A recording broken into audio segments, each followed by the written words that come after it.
All right, Griz Nation, we are back. This is the Fight on Montana podcast. Happy Merry Christmas, Happy New Year, since we've last talked to each other. So we have a great show for you guys.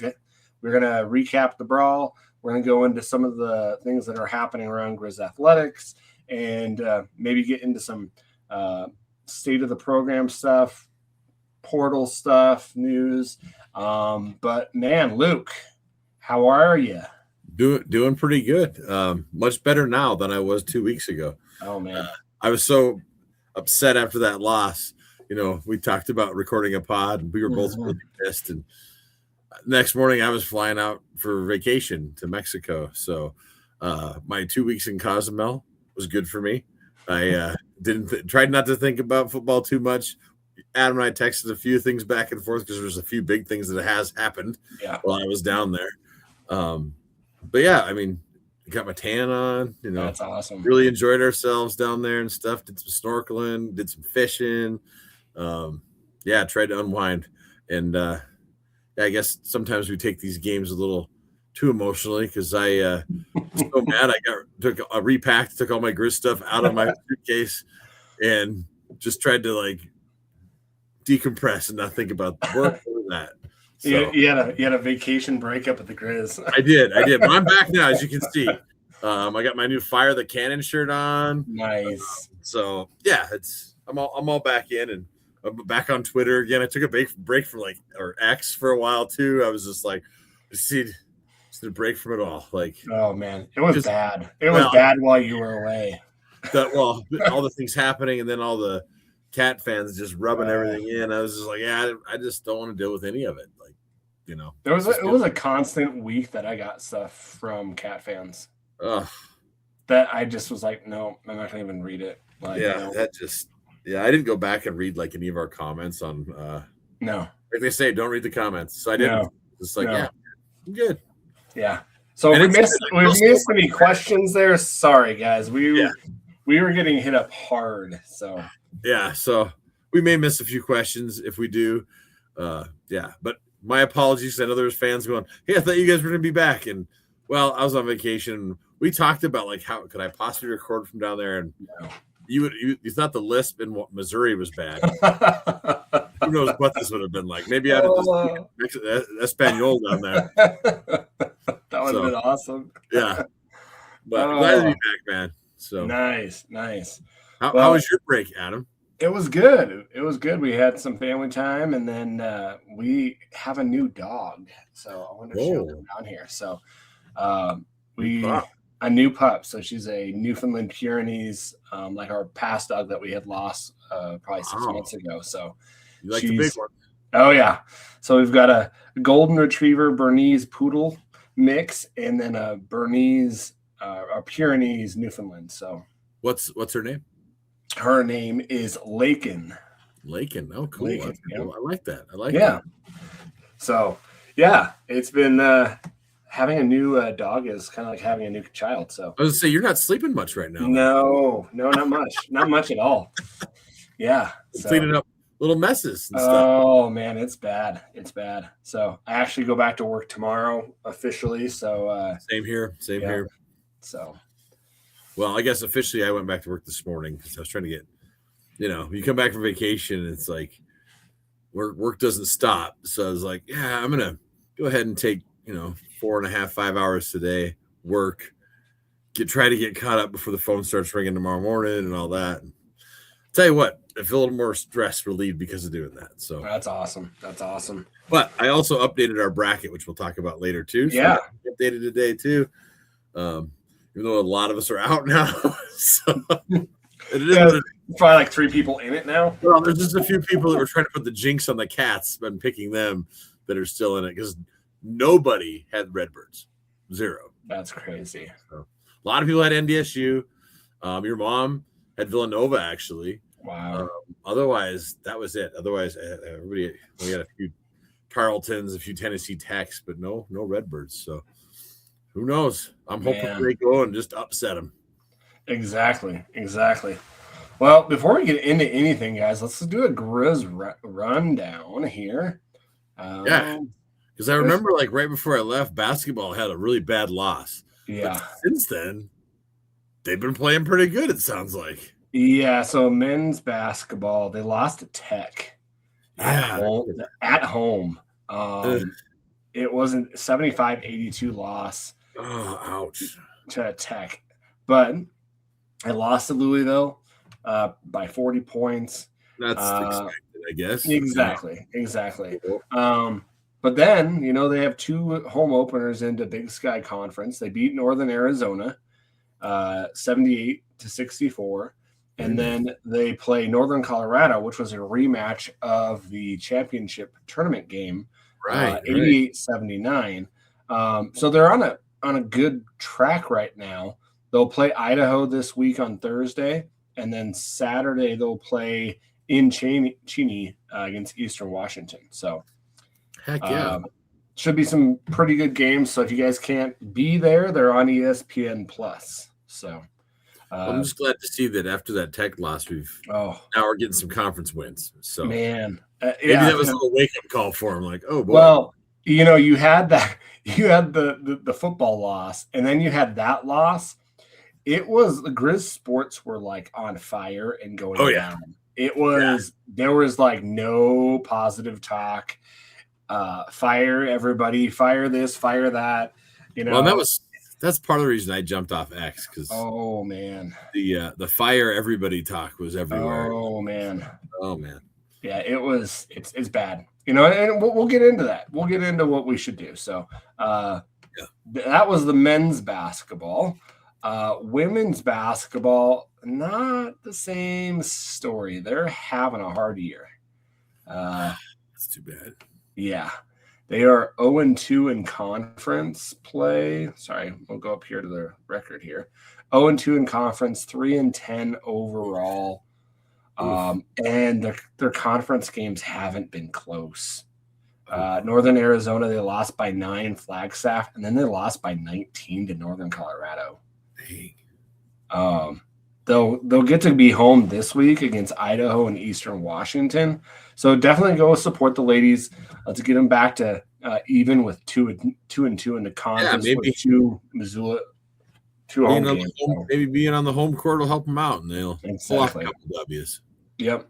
And then that next Saturday they'll be in Bozeman, so that'll be a huge game. So, but definitely go support them this weekend, Thursday and Saturday, if you guys can. So, definitely into that fast-paced month for basketball. Definitely, if you guys have nothing to do, which is crazy because it was like 51 degrees here where I am at in Wyoming.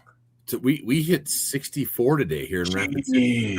Like, I went outside and I was like, what the heck? Like, this is, which is nice because, coming back from Mexico and getting used to 80 to 75 degree weather. Yeah. This doesn't feel so bad. Yeah. It could have been -10 or something, but it's weird that it's beginning of January. We're getting this kind of weather. There's no snow. I'm like, I was telling my wife, I was like, we need some moisture because I need the lake to fill up. Yeah. Because I love going to the lake in the summertime, and it went below 50% this last year. So it's like we need our lake. Our lake is we have a bit of a drought going over here in South Dakota. So wow. Yeah, we had some snow, but it's all melted now. So it's I like to hear that because our lake is filled by the Cheyenne River, which is counting the snow in Wyoming to get to fill our lake up over here in South Dakota. So so it definitely weird. So another thing that happened that over the something just go away. Sorry. Just this I think it was last night, is Dylan Botner named SDS Scholar Athlete of the Year, man. Huge. Yes, Botner, man. I see that he decided to shave the handlebars for the North Robinson presentation up there. So that's awesome. Yeah, that's a great achievement. Good by him. If you guys don't know who Doris Robinson, that's his wife. That's his wife, right? Eddie Robinson's wife. Yep. The Eddie Robinson Award, and then they made one for her. So that's cool. So, but let's see here. Yeah. So, I mean, that's just, I mean, the fact that he's to be an athlete and be able to be that smart and win that award means you're still in the books and doing all that stuff. I mean, what did Hauk say? I think he mentioned it. This may have been at QB Club, but I can share this. And he was talking about Botner, and he was like, "Yeah, we got him to come back for him a year." And I told him, "Why don't you just take basket weaving?" And instead, he took like physics or something like that. And, biochemical physics or something like that. Biochemical physics, and minored in it. And it's like because he wants to be Dr. Botner, and he will be Dr. Botner. Oh yeah, yeah. So good, man. Good on him. That was as much as some of these other teams want to talk crap to us and stuff. We're still out there getting a few awards and stuff. So, and then on top of that, I was going to ask you. I saw that both Michael Wortham and I think it was Eli. No. Got invited to the FCS player profile. Was it Botner? And it was one of our linemen. I think it was Botner and him actually. For the FCS coaches NFL like showcase. Yeah, let me see. I have it here. Let's see. I know Wortham was one of them. And it was one of our linemen, and I'm just blanking right now. I thought it was so Liam Brown. Oh, Brown. It was Liam Brown. Okay, Liam Brown and Wortham. So, but yeah, that's pretty cool. So that should be happening tomorrow, right? Or no, today. Tomorrow? I think today or tomorrow. I think it was today for some reason. I thought it was the day before the game. Okay, let me see. I'm going in here to see. And maybe it is tomorrow because I was kind of waiting for Herder or someone to post some stuff about it, like how it went and things like that. But I haven't seen anything. Sorry, I'm just not good at radio. But we're not on radio. This is podcast. It says students invited to the event will be interviewed by January 4th by representatives. The prospects will participate in a limited on-field drills on the morning of January 5th. Oh, okay. So today was the interviews, and then tomorrow is very cool. Is the kind of like drills and stuff like that. So very cool. Yeah, that's cool. So hopefully we'll get some reporting out of that of how our guys have done. I think Wortham's going to do great. Oh, he'll kill it out there. That guy is such a Swiss Army knife, and just his super smart. His talent is just off the charts. I mean, I was thinking about it when I was trying not to think about the Griz. I was thinking about it a little bit. But what if it'd be so cool if we would have had Wortham for 4 years? Oh my gosh, like it's just it would be amazing. But as most of you are probably noticing with the portal, this is the day and age of to have a player for 4 years is unique. And that's there's another thing I want to touch on, and I won't get onto that, but we'll get into it later. But just about like redshirting guys, like there's no point in redshirting guys. Well, that's what we redshirted Loud. To save his red shirt because he could have played against the Cats, and we helped him out and saved his red shirt. And then he left. Now Duke gets this 3 years. It's 3 years instead of us. Like, did the kid a solid, but I mean the word is he's getting paid. Oh yeah. And I mean, and so some people have been hitting me up about this, like, man, this is bullshit and stuff. And I'm like, well, okay, when you were 22 years old, 21, 22, if someone offered you, let's just say $200,000. Yeah. That would be hard. $300,000. 18, 19, 20 years old. It would be very hard to do that. And so you've got to do a lot of soul searching and make some decisions. And then you have to decide this. And here's the thing that I hope doesn't happen to him. Loud leaving, he's going to Duke, right? Yep. And Loud's a very good defensive corner. Yep. He could have stayed and been possibly the number one best cornerback in the FBS. Yeah. Now you go to Duke, and do you get the playing time? Because they're going to tell you what you want to hear. It's just like a sales pitch here. They tell you all the right things, but whisper the nice things in your ear and say, yeah, we're going to give you this. That's the other thing that sucks for some of these kids is they tell them they're going to get this, and they're not getting some of the payments that they say they're going to get, or the playing time. And so what now he might be the second guy in the depth chart, or maybe he does start and just and what the 200,000 and we don't know how much he's getting, guys. No, the 200,000 that he gets, maybe he gets 5,000 of that. Like you just never know.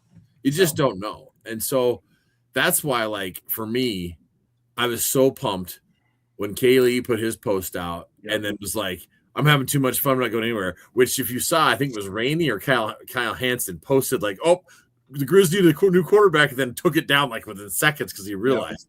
And a few other fans texted me going, "Man, we just actually out." I'm like, "Read the post again." Exactly. Right. You're not reading close enough. So that was awesome. And then the most badass one of ever, freaking Brooks throwing out Wolf of Wall Street. I'm not effing leaving. Yeah, exactly. I'm not leaving. That was freaking, people went nuts for that. That was badass. And now, like, you got Brooks healing up from his his ankle sprain. Yep. But like, he could come back, and those two could be the number one quarterback and receiver in all of FCS. Yep. And let me tell you what, the NFL notices that. Yeah. Rather than being the number 2 or 3 guy at Duke. You know, Hashim Jones is. Oh, let's get into the game first, and then we can. All right, sorry, I got excited. I got me on off track. Let's get depressed, and then we'll get excited. Sorry. I guess I'm trying to block that stuff out. I know, right? We're like trying to get away from. I'm trying to keep Adam off the. He wants to talk about the game. I'm like, oh, no, let's talk about this. All right. I know. I'm sorry. It's okay. We're just gonna rip it off, and then we're gonna just go into something. Band-Aid off. All exactly. Right, rip it off. So we lost to the neighbors 2 times in the last month. Or only 2 losses the whole year. Only 2 losses, and that's 3 times in the last probably 13 months that we've lost to the Cats. We are now 2-8 in the last 10 matchups. Yeah. So, guys, this one did not start off very well. 13-0 in the first quarter. You know, we rally back and we have that. We rallied hard to take the that. lead. It's like, holy cow. Halftime, it was 2016, and you're feeling all right. And then we get the lead in the third quarter, and they come back, and it's 27-23. That fourth quarter is when they won it. It was just like one thing after the other that we could not get over. So, to me, what it was when we were 3rd and 20. Yep. Like, I was pumped at that point. I was going, oh, my God. We're going to take them out. We got this. And when they convert that 3rd and 20 for a touchdown, boy. Well, and Houck said, we are running the perfect thing. I understand that, and we probably were, but we were down a quarterback and our starting safety at that point. Yeah. This is the second time that when we've played the neighbors that our DBs have ran into each other. Yeah. And it's gone for a touchdown. Maybe go after the quarterback, because we didn't go after the quarterback. Yeah, instead of running the quarter zone or something, it's like, go after him or something. Yeah. I mean, I don't know, man. I try to be super positive, like, all the time. Like, I am very optimistic and, chip in a chair kind of guy. When that 3rd and 20 happened, I was like, oh, the wind went out of my sails. I was like, oh boy. And you could see it on the sidelines. Like, I'm not going to say like it would be hard not to. And then we kind of got it out of the momentum's a true thing. Momentum. Oh yeah, we had the momentum in one play. We lost. Well, and then we get out of kind of what we were doing. Yeah. We didn't run Gilman. I think Gilman was still banged up as well. And then we start throwing in the ball, and we had to, because we were down 2 scores, and we throw an interception and it gets ran back for a touchdown. And then it was just like, okay, here. Well, comes. I mean, it sucks with all the injuries we had. And oh yeah, I gotta say, like, it felt like they were hip drop tackling our guys and stuff. Oh yeah, yep. Which I think is total BS. Like, I should think be outlawed in all leagues, because it's just such a dangerous tackle. It's a cheap way to tackle. Well, we lost Brooks, who had a huge game against them the game before. It was just like, oh my God. Like, and then we lose Schaefer, and we lose. It's just like, and some people were saying that wasn't a dirty tackle. As a dirty tackle, he took him out on the knee. Yeah, like, it's bang bang. But yeah, it felt it's like bang bang. So if that's going to be not a dirty play, then you can't call Harper's a dirty play. No, because, I agree. Because yes, the stating of the rule, yes, that was targeting, but he was going down. The players saw him. Yeah, they were like, that's what bothered me. They said he was defenseless. Like, he wasn't defenseless. He wasn't defenseless because he dropped to the ground and we hit him in the head. So he wasn't defenseless. Yeah. So it just it's so frustrating. And then that I feel bad for Harper, because he's a senior and he gets kicked out of the game, and then to watch as your team just unravels. Well, he was having a game too. Like he was playing well. He didn't start. We were all worried he was hurt. That he was hurt, from the previous game. And he was flying around, and it's like, I hate. I mean, no matter what side I'm on, I hate the targeting rule. No, like it's a bang bang play like that, and it doesn't feel like it's malicious. Like okay, have him set out a quarter or something, or it's got to be. It just feels like they got to change it somehow. Like tossing the guy, or consider it his first, personal foul penalty. If he gets the second one, then you're gone. Exactly. Any personal foul, you get your second, then you're gone, sort of thing. Rather than just because it can change the game so quickly. Well, and if it's a defenseless one where he doesn't even know and he gets whipped around, that's fine. Then kick him out. Yeah, but if you see him drop down, he's not defenseless anymore. Then that shouldn't be kicked out. Maybe it's a 15-minute penalty. If there's a guy just standing there, he blindsides him. That's totally different than, in my opinion. But it was a hard hit. It was a hard hit. Oh my gosh, you heard it on the TV. Talk about that too. So he hit Taco. Taco acts acts like he's knocked out. He looks like he's knocked out. And I told my he's wife immediately back in. And it's like, I told my wife, I'm like that he should not have been in. How did he not go into concussion protocol? Exactly. Then I'm like, was he just faking it, just to ham it up? I don't know. He was knocked out. When he got up and he was walking around, you could tell he was concussed. That's what I'm saying. Like, how did they not put him in concussion protocol? Like, because he was like literally they hit one play and he was back the next. And it's like, I'd love to ask that kid. Do you remember the rest of that game? Yeah.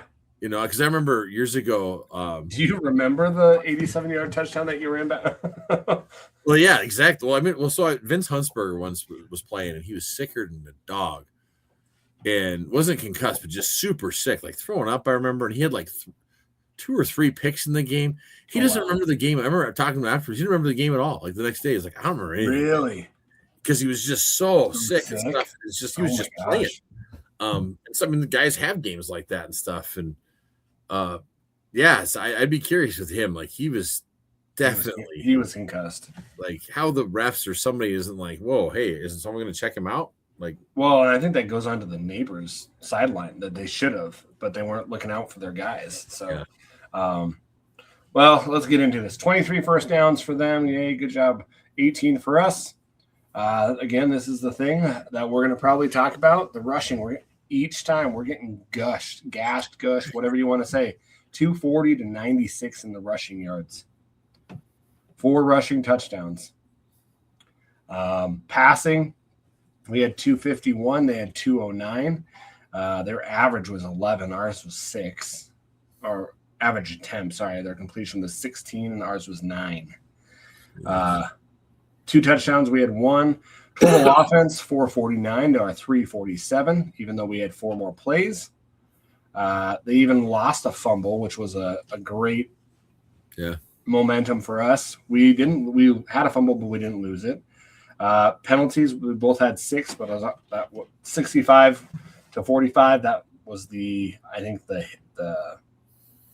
targeting that got that one. Yeah. Let's go down here. Total possession time 31-43 for them, 28-17. This is again the thing that we've said. Third down, couldn't get off the field on third down. 10-14. We were 7-14. We're both 4 for 4 in the red zone. They had 3 sacks. We had 1. It just, man, it sucked. Yep.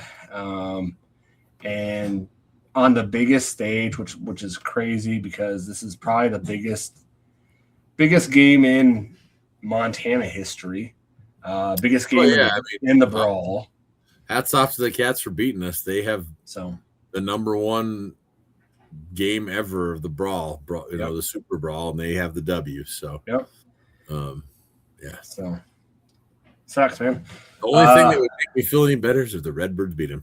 So. I know. Go Redbirds. Go Redbirds. And, we have a lot of former Griz coaching over there. The strength coach used to be for the Griz, Coach Nicholson, is for the Redbirds over there. So definitely cheer him on. So I'm curious because I know of Bobby's hate for the Cats. If I'm sure that they were like, anything you guys need, call them up. The Redbirds go, anything you guys need from us, you just let us know. We're glad to help. Yeah. Here's our breakdowns. So, and Gilman, with probably, they're not going to say, but he was definitely had some injuries. Still had 16 attempts for 106 yards. 107 yards. The guy played out of his mind. I mean, he was playing his ass off. So, Adam Jones had a great night. He had the same amount of carries, 131 net average with an average of 8. So that's because we couldn't tackle him for some reason enough to tackle him. And I would say it was after that 3rd and 20. It was just like it just snowballed. Or what it reminded me of is if you ever seen the movie Replacements and he talks about quicksand, they're like, "Oh man, I'm terrible. I'm terrified of quicksand too." And he's like, "No, man." He's talking about when one thing goes wrong, then another, and you try harder here, and that goes wrong, and that goes wrong. That's what it felt like. It felt like that's what was happening. It was just like anything we tried to do after that 3rd and 20 just was not happening. No. Well, and a lot of that running, like if you look at, why couldn't we run the ball? Well, our best blocker, Schaefer, that's how we basically run. Like Schaefer is another offensive lineman. And he blows the play up. We didn't have him, and we don't have any of that line. Olsen was trying to help, but it's sad. Wortham, he tried. He had 8 receptions, 85 yards. Brooks got out way early, which is really sad to see that because I think he could have probably helped in that and given us a little bit more. And then once the score got out of hand and we had to kind of just start throwing the ball, it's like you got to do everything you can to can't just sit there and hammer the run. Yep. Defense. Peyton Wing, he had a game. So did Caleb, which is no longer on the team. Either is Diesel Wilkinson. So, Olowski, I think, left our team just so people know. His girlfriend moved to Texas, and that boy is in love. And oh my goodness! So he's. I hope that works out. He's following her everywhere. So I hope that works out because. Well, and the whole thing is people were saying, like, you announce it that way, and it was like, man, you've got to come out with something yourself. There's a lot of people that supported you and stuff like that, and to come out with, if you listen to it, it did not sound great. I didn't listen to it, but I heard about it, and I saw a little bit. I was like, yep, that boy's in love. That's what's going on. And he just is what it is. It sucks, but so. And I don't think he even has a spot where he's going. He's just. I don't think so either. So I think he's just going following his heart. He's like, I'm in love and I'm following her. So good luck to you, man. Exactly. Best wishes. So hopefully we can hang on to Peyton Wing. But man, alive, there's a lot of guys. We got a lot of guys to replace. Any last thoughts on this game? Like, I don't know what to go into. Like, team stats, we did that. We've done the individual. Guys, I feel like our coaching staff needs to do better. That's my point here. Let's talk about those. So let's go from that game, and let's talk about the state of the program. Sure. We now have lost 3 times we've played with them or played in this game, this rivalry game, in the last 13, 14 months. We're 2-8 in the last 10. Yeah. If you look at the last 20 to 30 years, that Brawl series is pretty even. Yeah, it was 37-37 going into that game. Exactly. If you go back that far. And so we can say, hey, we're 74, whatever. Guys, the neighbors are not late. They're owning us. The neighbors are not the little brother anymore. Like, and you can and Griz fans can shoot me and tell me what horrible. They are not the little brother. They are doing way better in NIL. which we've come back and we've done a whole lot better, but they do a whole lot better of getting it out there. Yeah. And because they're better with the media. And they've been beating us with the in-state recruiting, which bothers me, but at the same time, I'm like, just, you got to recruit the best players you can find. And I don't know. There's a lot to that, though. There's a lot of swirling rumors around that. And I'm not going to get into rumors and whatnot, but no. You can probably go to other podcasts and see why. But it's an alarming fact that, in that game, the guys that made the plays were Montana guys. That's true. Yeah, that's true. Cole Taylor, Adam Jones, Taco Dowler, all those guys that were making those plays were Montana guys. The Jones thing, we all know what happened there. And we're not going to talk about that, but that's unfortunate. But it was the right choice, I think, that the Griz made with the whole Cruz situation. Yeah. So, we can't. The one thing that worries me is about the coaching staff is they're great coaches. They have great, Hall of Fame careers. Yeah. And who's saying no to Bobby?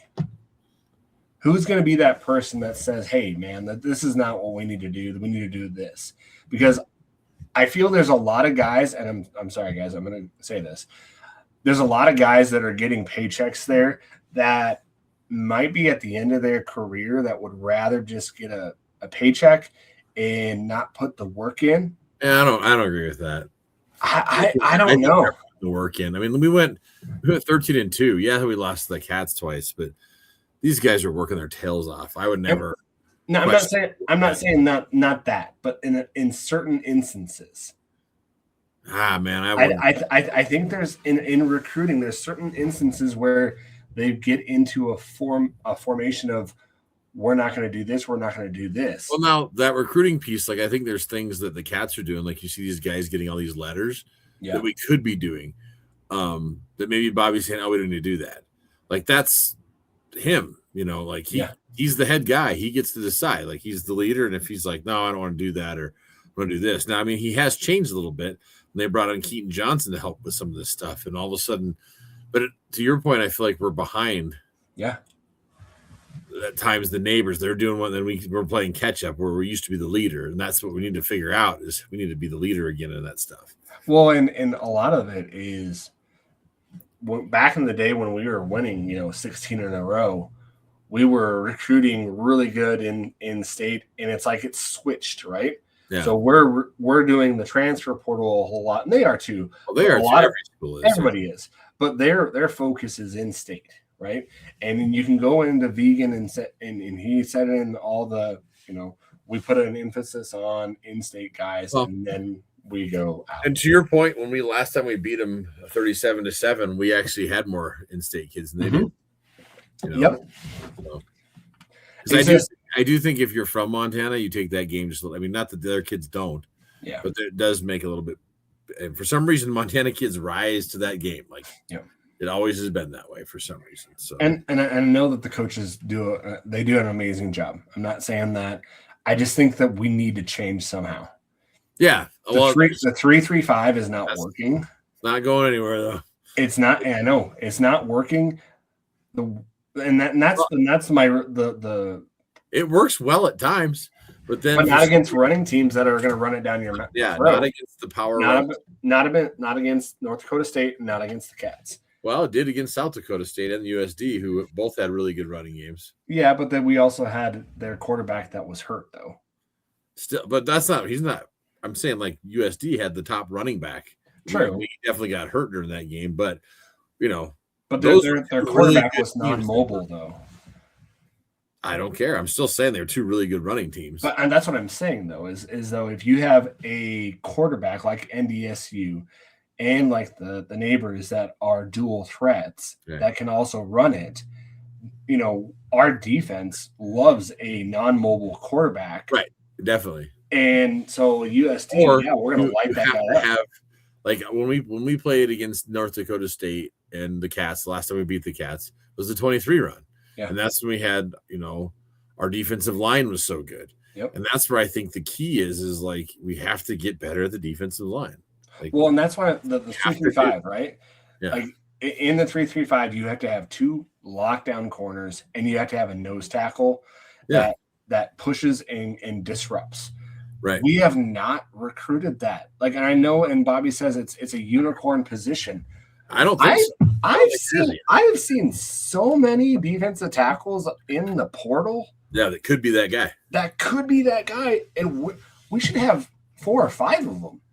Well, if you can't find one that's amazing, you should have 4 or 5 of them, and you're just rotating them out and giving them all the work. There, I can agree with. I agree with you on that. Like, we need to get some big. And that's what I'm saying with the recruiting and just with the thought process where I'm like, yeah, they and I know this, they are working hard, but it's like something has to change. The thought process and some of the things that we're doing has to change, and that falls on Bobby. Right, but I'm still saying we won 13 games. We did. There's other teams that didn't make the semis and didn't do that. So that's not the expectation. No, I know. The expectation is to win the whole thing. But sometimes I feel like we're spoiled as Griz fans too. And we are. Oh man, it's like, but the expectation is that high. And we feel like with the facilities and all this stuff and the support we have, that it should be able to easy recruit those guys. But it's hard now. Like it is. It's harder, I think, because everybody thinks they're going to get paid now at this with the transfer portal. Yeah. And so I wanted to bring something up with that. Like I was thinking about this transfer portal and I saw this, so I took a screenshot of it. But do you think we need to get younger in the coaching staff? Yes, I do. Because that's another thing. It's nice to have younger guys to relate to the players better. Yeah, I wish that what they would do is Green is the running backs coach and the recruiting coordinator, right? Yeah. I wish they would cut that into 2 positions where they'd have a recruiting coordinator that might help out in something else, but is just the recruiting coordinator, and then they have Keaton Johnson's kind of do. I mean, because really, so he's the coordinator, but it's the recruiting split up across the board. Like there's guys that are doing different things, but so I just wanted to bring this up. So this is from the NCAA official transfer portal, and I got this yesterday. So as of yesterday, this was like in the afternoon, it was like 3,753 kids had entered the portal yesterday. Almost 3,800 kids. Yeah, which added to the 4,000 plus players already in. That was just yesterday. So there's 7,800? Yeah, in the portal. And then there was actually around 1,000 more players since this guy tweeted it. And the number's at 9,000 as of 9 a.m. Central Time here on day 2 of the portal. There's 9,000 kids in the portal. Jeez. That's what I want people to realize. Like when they're upset with like Outluski and Loud leaving and some of it. Wow. This is the day and age of college football because it's not being regulated. No, it's not. I mean, yes, they were like, okay, we're going to make it one window. So now kids have to decide, like, okay, am I going or not? Yeah. And you got, I hope they find good agents, but they might have some shady ass agents just trying to get himself paid. And there's a lot of agents out there that are going to get you out there, and they're not going to do anything. And they're making more money off college kids now, percentage wise, than they were off of the NFL guys. They're getting like 3% off them. They're getting way more off these college kids. And so that's the thing about people realize. There's almost 10,000 kids out there off of programs in the damn portal. Yeah. And then you got to think about a coaching staff. You're going, okay, what do we need? And you're trying to sift through that and going, okay, who should we go after in here? Who do we know that we have a chance at? That's not like, Power 5's taking that guy. You just got to X those guys off the table. Yeah. So, I mean, I can't imagine like having the board that they have and go, okay, here's our needs. Who's available that we could maybe go get? Yeah. So you got to look at guys like that. I like it how you've been tagging people and stuff. I've been trying to get out there and get guys. Utah State guys or other FCS guys that are really good, or on those borderline MAC teams, Mountain West schools, kids like that, or maybe younger guys from bigger schools that aren't playing that want to come show and play. Yep. I mean, what the hell was it? Even at Nevada, Coach Choate had said something like this. He's now advertising. Come play for us for a couple years, and we'll set you up so that in 2 years you can go get paid at the big schools of the Pac-5. or the top schools. He's now promoting that shit. Jeez. It's like, wow, but maybe this is the day and age of that, where it's just we're gonna have 50 new players every year. Yeah. Like it's so weird. And that's where like guys like Kaylee and guys like Brooks have already announced they're like, hey, I'm staying. Yep. They're the top players. Like, good on them. Like, to develop a little bit more. I mean, who knows if we'll get to keep him next year, but we get one more year with him. That's awesome. Well, and you guys, honestly, those guys that are coming back, they're taking a hit with, probably the money that they're getting. Definitely go support them and their NIL.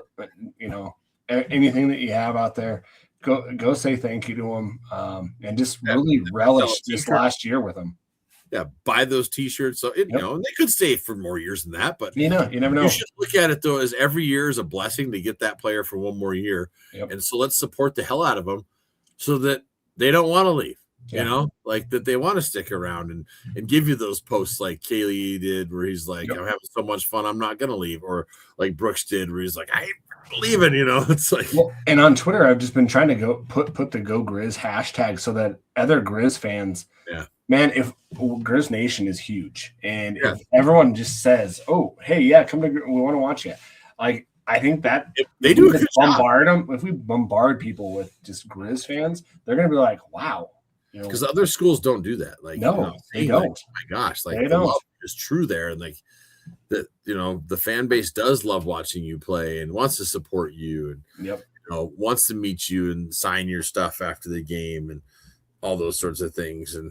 Like, it's so speaking of that, Nick Piper had put this below Brooks Davis had put out like a highlight film of himself and stuff, and he goes, looks like Santa picked the right combo for great years to come. Hashtag Go Griz, like you said. And it's a picture of a black IOT t-shirt and a black and a maroon Davis t-shirt that he got for his kid. And this is so cool. So then Brooks comes on and he goes, let's go. I'll sign it on the field after the game for next season. That's awesome. For his kid. And Nick says, much love, Brooks.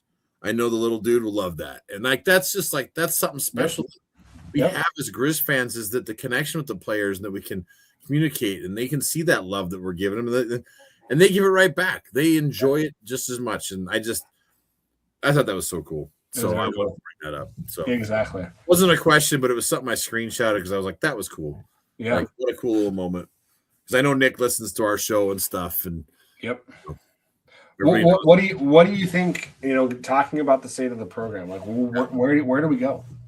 So obviously we need a new offensive line coach. Yes, because if you guys didn't know, Cameron Norcross left, got the job at Nevada. Where he coached once. We'll need another new O-line coach of next year. That's 4 O-line coaches in the last 5 years. So that's the reason right there why we have an average offensive line. And I'm not saying that to be mean or anything, but it's a good to average. But if we want to be able to that next step, we have to have a great line. So like Germer was here forever, and then he left. But we had heard rumors that like he needed to go, like it was time. Yeah. And then since then, it's been this rotating door, and it's like, what the heck? Yeah. And so rumor mill is we're getting a good one for the replacement. I don't want to say anything yet. We won't say anything. It should hopefully be announced, in February. But rumor is that we got a pretty good one. I hope the rumors are true, we're all gonna be pretty pleased with it, because this guy has put together some good offensive lines. Yeah. But that's what makes me nervous is when you got a coach like Norcross leaving, then it's like, okay, because your running backs and your quarterback relies on the offensive line. You're going to go, hey, how are you going to protect my ass or open up holes? Exactly. Yeah. Who are you going to get for us? And so that should be a coach. High priority. High priority is getting that coach in there. Yep. And then here's the other thing that concerns me. We all know, and this is one thing I think that's a fault of Bobby's, is he likes to hire his buddies. Yep. Which is with any, people like to buy from their friends. I'm in sales, and that's what you do. People like to buy from people they know. Yeah. So if you're a coach, you usually coach with people you know. And so it worries me. And that's fine. That's fine. It's fine. But like with like the Paul Wolfs of the world and the Barney's getting fired and all this. I'm like, are we going to have all those guys in our coaching staff next year? And sure, they're good coaches, but like, is it what we need? To your point, Adam, do we need some younger guys? Like I loved it when like Shan Schillinger was here and stuff. Like that was awesome because you relate to the players and stuff. It's like we need guys like that. Like not that we'd ever have it, but a Colt Henderson, like that would be freaking awesome to get him on for something. Well, and I just think that if you have all your friends, who's like, and I said earlier, who's saying no? Well, I mean, if Bobby's a good enough leader, you want your people to be able to say no. Exactly, you do, and tell you like, hey, man, if I'm screwing up or if it looks like I'm going down a path that I shouldn't be, say something. Like this isn't like this isn't working. We need something different. Like, the thing is like the 3-3-5 is his baby, and he loves it. And it's not going anywhere. It's not going anywhere. No. But I do feel like one thing I feel like changed though. It sure felt like to me that he gave the reins a lot more to Pease this year on the offense. He did. And opened that up. Like we saw, like that was one of the number one offenses we've ever had. Yeah. In Griz Nation as far as yards and scoring and all that. I mean, it was huge. We got Michael Wortham, who broke the single season all-purpose yards record. Yep. Who had been held by Mark Mariani of all people.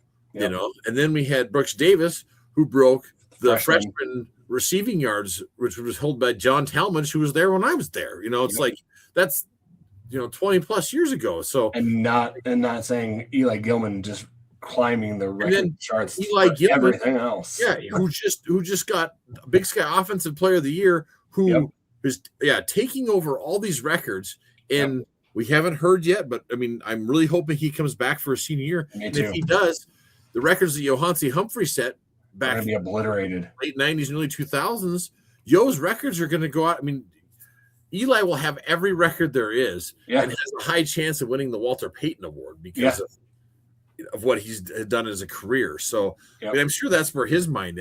I know he's getting offers. Oh yeah, he's getting huge offers. But in his mind it's like, hey, I love playing with these guys. Yep. Do I leave and go try to be a Cam Scadaboo? Because I'm sure that's what he's thinking of. Like, do I try to go do that, what he did at Arizona State? Or do I stay and become a legend of Griz Nation and, get your like you're the status is just unbelievable what he'd have. He's the greatest running back ever, which is unbelievable because we've had some pretty damn fine running backs, over the years. So, but if he stays next year, I think he could cement himself as the greatest running back in Montana Grizzly history. Yeah. And so, you look at that, and we know one coach is leaving. There's lots of rumors going around, guys, that other people are leaving too. We're not going to get into that because we don't know. But what about as far as players? Do you want to go over that? Which we saw? Are you done with talking about the state of the program? Yeah, what we need to do? Yeah. Okay. I mean, we need some changes in there. Definitely offensively. Oh, one more thing I think needs to happen. Yeah. I think we need a strength coach. We've said that the last few years. I think we need someone different, someone outside the program who has new ideas and stuff for both nutrition and strength, and bring him back. Yep. So that's something I've felt for the last few years, but probably won't happen. But anyways, I think that should happen. So I concur on that. So, guys, let's go into the portal talk. So portal talk here. We lost Diesel Wilkinson. Do you think he's going to Mexico? I'm kind of worried. I think he's probably going to go there because we got him from Idaho, and that's what I think. I think X whispered in his ear still, and I think that's where he's ending up. So I think he's going to end up there too. That's why I wasn't super surprised. I mean, I'm curious to see where he ends up. But if that happened, I'd be like, okay, well, that makes sense. Yeah. So Aluski is gone. We don't know where he's going. That's the old girlfriend got him. Yep. Finoti is in the portal, which that's a hit, but we know that Hashim Jones is coming back, so that's good. Well, did he say that, or he just kind of showed me the love? He didn't say it, but boy, when he said that today, he posted "Show me the love." Man, I started tweeting it. You did. Griz Nation's out there giving him hearts, and it said on here like I guess that's what I thought. I'm assuming that too. That's because like when he said, I'm trying to go back here and see. It felt like that was a post to saying I'm not going anywhere, kind of, but he didn't say it. But yeah, because he said here, love this, please. Yeah, that's what he said. Love this place. I was gonna say I thought I was supposed to say I love this place. And I don't know. And then it says up, and then it has the bear on it. Up with Montana, yeah. Yeah. I don't know. And so if I see anything like that, I'm gonna just start sharing it and showing you the love, man. You want to see some love? People are showing you the love. So. I just said yes, sir. Eli and Hashim show next year. That. Shake and bake. Well, that's what. So there's other fans that are talking about. We know Finoti left. Yeah. There's rumors that he may be going to Hawaii. Oh, really? That's what I heard rumor that he may be going there. Okay. But Tahiti, I'm gonna say his name wrong. The cornerback is in the portal as well. With Finoti leaving, though, there's a lot of people who are like, okay, is he leaving because he knows Eli's staying? You know, because I'm sure he's thinking like, I want to be the number one guy, and if we thought Eli was going, then he would be. You know what I'm saying? So there's putting those things in your head because a lot of people are asking that and throwing that out there. Unless he's getting like money and he's getting promised, hey, you're going to be our number one running back. Like, and he may be missing home. You know, you got to think about that too. Sometimes these kids are 20s, they're 20 somethings, and if they're not from Montana, they may want to go home. They're like, hey man, I'm homesick, and you just never know. Or you could be girl that you're chasing, or there's so many other factors that we don't know about too. I mean, we all wish this, but it's like the thing I want to say to Griz fans is when they do leave, don't be dicks. No, just say thank you for your time and thank you for being a Griz. Once a Griz, always a Griz, and I hope we waste you well. Yeah. So like our cornerback room is getting hit a little bit. Justin Breston is in there, backup. I can't say his name. Wolf. Yeah, Terherdy Wolf. Yeah, which had an interception against South Dakota. Yeah, I was bummed out about that. So. Yeah, so he's in the portal. Loud left, and he went to Duke. We just found out. Yep. So, the backup offensive line that was Amick went. Yep. Did you hear? No. Did you know where he went? Yeah, it just got announced a little bit ago. Iowa State. Oh, wow. Yep. Okay, and then their backup, Jose Balaver or whatever, he was the one transfer from Kennesaw State. I think he's going to Nevada with his Norcross line. Yeah, so. I think he's following Norcross because sometimes kids will do that. They'll follow their coach too. Yep. Kind of like we think Wilkinson might be going back to New Mexico with Eck. Yep. So, but the portal's open till the 16th, guys. So there could be like Iowa State. Holy cow! I saw on Twitter like the breakdowns of like some schools of what they're losing. Man, alive. Texted me. Let me look here. So Iowa State, I got the it's like I think it was like 40 or 50 kids on the team. Because they're Iowa State going to Penn State. Here you go. Iowa State only had 16 players left on the roster. Jeez. 16 players left on the roster. Oh, my God. They just got the former South Dakota State coach that had gone to Wazoo and is now there. But, like, everybody in Wazoo, like, my family's up there. They live, in Spokane. And I have a lot of friends and family that my brother said they're all Pullman and Wazoo fans. They all wanted him gone. They didn't like him. Yeah. They're like, he's an asshole. We don't like him. Yep. And so they were pumped when he left. And now, like, I think he came in and was like, well, I'm the man. And these kids are like, yeah, I'm out. Like, we didn't sign him to play for you and what you're doing. And so because of the transfer portal, to have 16 players left on it. What is the roster limit now? 105? 103, 105, yeah. Yeah. And you have 16? That's wild. Goodness gracious. And that's 10,000 kids in the portal right now.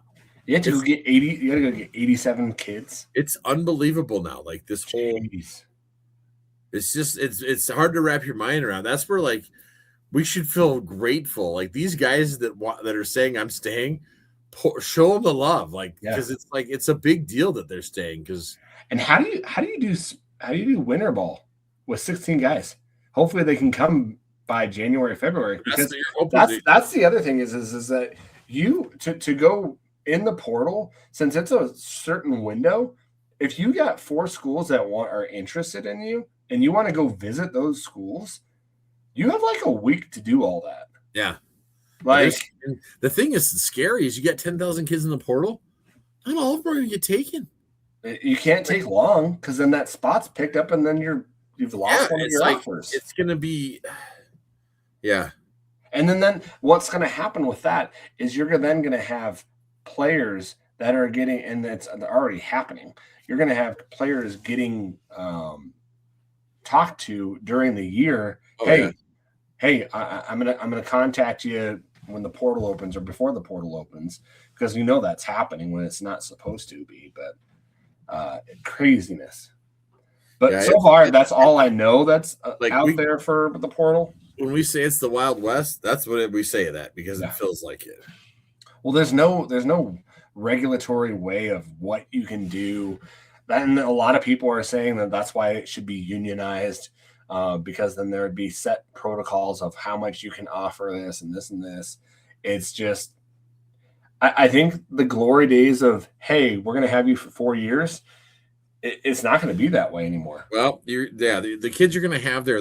So the only way you're going to get those kids is the kids you can get and develop.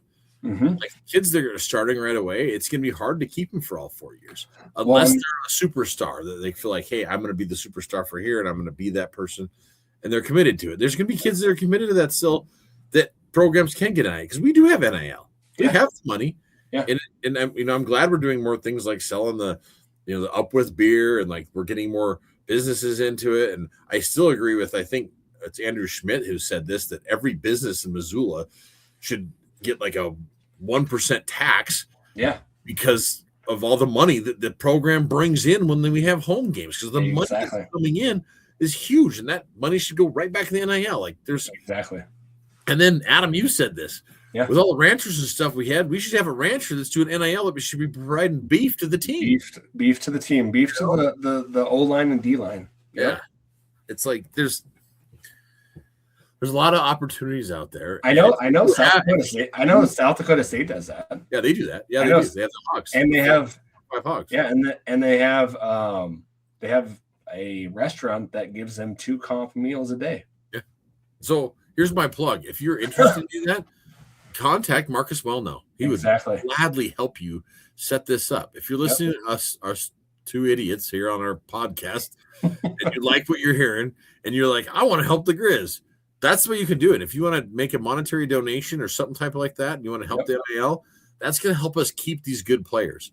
If you can't do money, do beef. Do beef. Do something like. The thing is I'm hoping what Bobby does is uses that money to help, and Wellnell and Haslam, they take that money and help use it to keep guys. Like if you've proved yourself, let's use that money to keep them. And then the other thing we'll have to do though is in the transfer portal to get some guys you may need, like to get that big defensive tackle. How cool would that be? Like, hey man, you got all the steaks you can eat. And then it's fresh beef, like you get right here. And then here's a chef that's a local chef in Missoula that'll cook them up for you even or something. I don't know. Like there's lots of ways we can swing this. Well, and I think the next thing is that we're going to have to really focus on developing players. Mm-hmm. Like that's been something that the neighbors have been beating us at us too, is, and that's, we have a great, starting lineup, but the guys that are behind are not being developed to make, because like you look at Dowler, right? Yeah. The Dowler guy that got hurt for the Cats. Caden Dowler, yeah. Yeah. The guy that went in for him, I thought, man, they're gonna attack him. I really didn't feel like it dropped off that much. It didn't drop off that much. So so here's my kicker with that sucks is I feel like we were trying to do that with Loud. I feel like we're like, hey, we want to save his red shirt so we can develop him and continue to do this. And bit us in the butt. Kind of bit us right in the ass because it's like, oh shoot, he left. So that's where like these days of redshirting, like you should just play them, hold it back. It's like if they're good enough to play them. Get them out there on the field. Like you shouldn't be afraid to play them because, and that's where I think when Bobby talks about this, he goes, I think they should just get rid of red shirt and just every kid has 5 years. You get 5 years to play, then everybody can just play. Like I agree with him on that. Like that's how it should be rather than this. I mean, it was huge when they changed it to 4 games and stuff, but you're still going to, like this with Loud. Let's not play him against Montana State because we can save his red shirt and that'll be good for him. And you're thinking, oh, we can develop him more and stuff. And then he's like, adios. Later. Yep. And then we're recruiting his brother, which I'm sure won't come here. He's probably going to play for Duke as well. So, yeah. Who knows? It's just it's so. And you can't fault them for that either. You can't fault them for that because they're just doing what's best for them. Yeah. And you know, and if they feel that's what's best for them, good for them. Like that's exactly. It's just very, very sketchy right now, and there's gonna be a lot of players that don't get picked up in the portal. Well, I mean, I always think about Cliff's situation. Let's think about back to Cliff. He leaves because he thinks he's going to Temple, and then all of a sudden he's going to what was it, Stephen F. Austin or Tarleton or one of those? No, it wasn't it like it was McNeese? McNeese, there you go. Yeah, it was McNeese. Yep. And then he was gone. Then he's trying to come back here. I mean, poor guy was jumping around because he was getting things promised that weren't true. Like that's the shitty part is you get people out there saying things, and then you got these some shady agents out there that are just looking to get a payday. They could give a shit about these kids. Yeah. So it's very frustrating. It is. It is. You hope that they don't screw up their futures. And then too, I'm thinking about like do credits transfer and stuff because if you know, if you're not making the NFL, you're getting a free degree. Like take that. Yep. No one can take that away from you. Like no.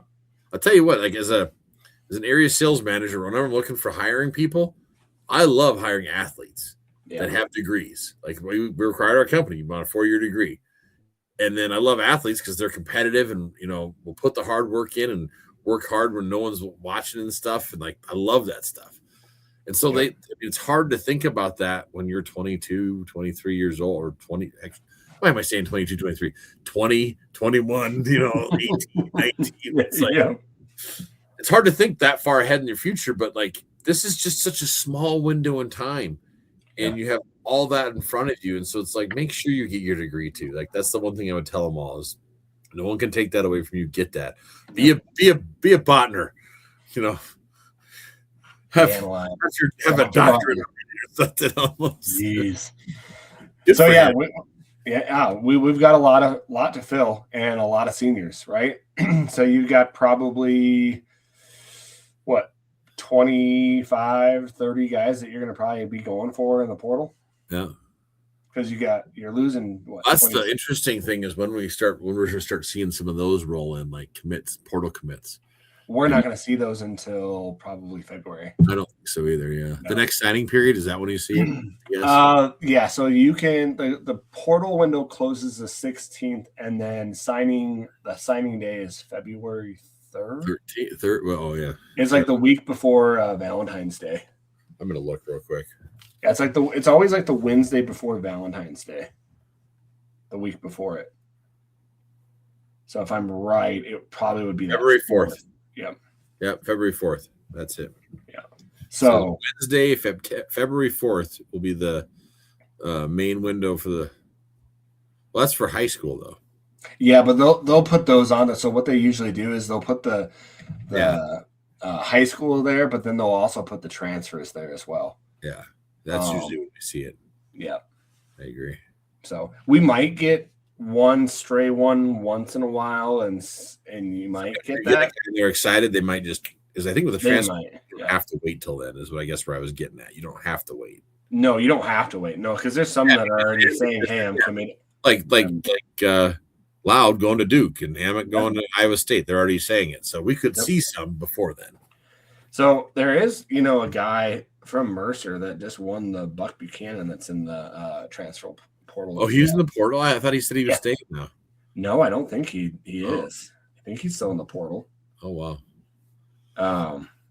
Wow. I'm sure he's a guy like that. He's thinking, I'm going to get my FBS on. That's what he's hoping for. Yeah, definitely. So, but I thought he was still in the portal. But definitely some big guys in there. One of 10,000. Sure, one of 10,000. Should start making sure it's one of 10,000. Right. Jeez. Oh man, that is so crazy. It is wild. Well, any last thoughts? I know that guys, we'll have one going into the signing period. I'm working on the the list of like guys that we have and kind of working on deleting who's going and who's a senior.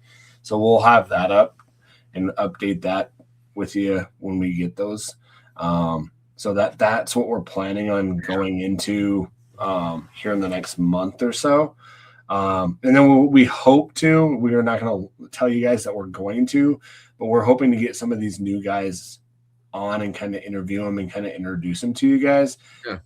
We just don't know how many we can do. Because if they start early, once they start winter ball, we can't really talk to them. There's some rules on that as well. So, it would have to coaches on though. Like, Nate Harris said he'd come on. Nate Harris said he'd come on. So definitely. Did we sign a new soccer coach yet? I haven't heard anything about soccer. Okay, if we get a new soccer coach, we should have that person on. Exactly. No, I've tried to look for that. I tried to look up like their soccer website, and there's nothing. So I would have thought that they would have hired somebody already. Yeah, you'd think that or maybe they're still searching. Well, I wanted to show this real quick. So Jody Cass got me this awesome sticker since I live in South Dakota that says "Our State." If you're on YouTube, you can see it. So I'll describe it. Those that are just listening, but it says "Our State" with the O-U-R and "our." It says the U is U-M, the gray behind it, and there's a Griz paw on the far side of the state. And actually, the cool thing is the Griz paw is on the good side of the state where the Black Hills are, where I live. And we put it in my truck because that's one thing I can roll with all year living in South Dakota is that we did own the state of South Dakota. So that's awesome. One bonus from the football season. So Jody, thank you so much for sending that to me. That's awesome. And then awesome. I also, those of you that bought these, I got my Slobbering Bear stickers. Those are sweet. Now, one thing I'm going to bitch about is the fact that we never wore those uniforms again. Like, what the hell is this? Like, the players loved them. The fans loved them. Why they didn't bust those out during the first Griz Cat game at Wa Griz, I don't understand. Exactly. Like, I don't know. Yep. So. Yep. Yeah. Well, let's go into some questions. So we do have some questions that we got out there. I know Montana Mole says, coming in late again, no question. Just thanks for this season and thanks for the fight on Montana. You guys do amazing. I look forward to every week to listening to you guys. Thanks for all the years of work. Absolutely love the pod. Go Griz and let's win it all next year up with Montana. Thanks. Oh yeah, awesome. I love that, man. Like, that's awesome. There's some other people now that are on that train. Like, let's go win the whole thing next year. Like, especially when Davis and Ayat both came back, people were like, man, people were putting like comparisons of like Dickinson and stuff. Yep. I think it was Dickinson and Wells maybe, but yeah, it's like, let's go. Was it Dickinson and who else? Like, I thought it was Pacheco. What was it was number 5. I think was it 5? Okay. I was wrong then. So yeah. This one I think is a Cat fan. You don't have to do that question then. Yeah. You can read it and we can decide if we want to answer it. Like I said, I've got a few too. Well, he followed us, so I was like, interesting. It says, are there relatively small campus universities that have been able to grow their enrollment significantly once they've become geographically limited like UM? Seems like MSU is on pace to double our enrollment in the near future, constantly expanding their campus. UM has way less tuition money rolling in year after year relative to them. They'll continue to have more national and in-state appeal as they expand, more appeal for recruits, more alumni, which turn into donors eventually. Yellowstone Club in their corner, it all adds up. I mean, what can UM possibly do to catch up? We're 2-8 the last decade, which could possibly make anyone think we'll reverse the trend, ever win the Natty again when we can't win conference chippers anymore. If our NIL budget is close now, I don't imagine it will stay that way for long. Well, I would just say that could be a Griz fan. You think so? Yeah, it could be. I mean, they're asking legit questions. So okay. Like that, I feel like that could have been a Cat fan back when we were doing the streak. Like, are we ever going to get out of this and stuff? And we are geographically at our university kind of held up, but we are expanding other areas. Okay, so maybe I just read that and I was in a fury and just like maybe you read it wrong, but that was from Willie B4343. Sorry if I thought you were a Cat fan. That's on me, man. But no, I think that I don't know. I'm gonna do a positive spin on this, right? So enrollment is up. Enrollment is up 3 years. So, and there are things that we can do to make the university more appealing. Well, we've done like for education, was that R4 or something like that? Yeah, R1. R1. I mean, we've definitely the education side. We've upped a bunch of stuff. Yeah, I just think that the university has to get out there and kind of pass of what they're doing, and get out there a little bit more with the appeal and sending things out to people. That's where I'd say we're missing. Yeah, because like, okay, here's my daughter's going to go to Black Hills State University next year, and she was interested in the University of Montana. So I emailed the University of Montana. I was like, hey, my daughter's interested. You should get on this. Yeah. Like, send her some stuff.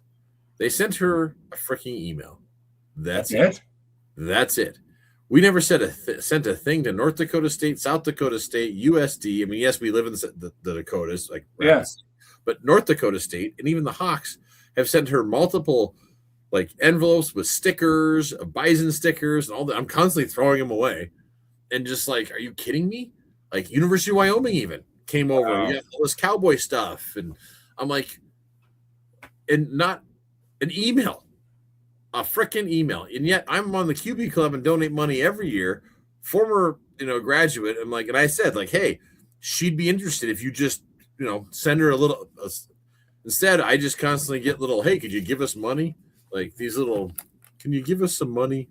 It's like that. I am frustrated about that shit. Wow. It's like, come on, we should be inundating these the schools that send out like the one postcard with their stickers on them, because kids love stickers. It's like, I'm just like, why aren't we doing this? Yeah, it's frustrating to me. Yep, I didn't know that. That's crazy.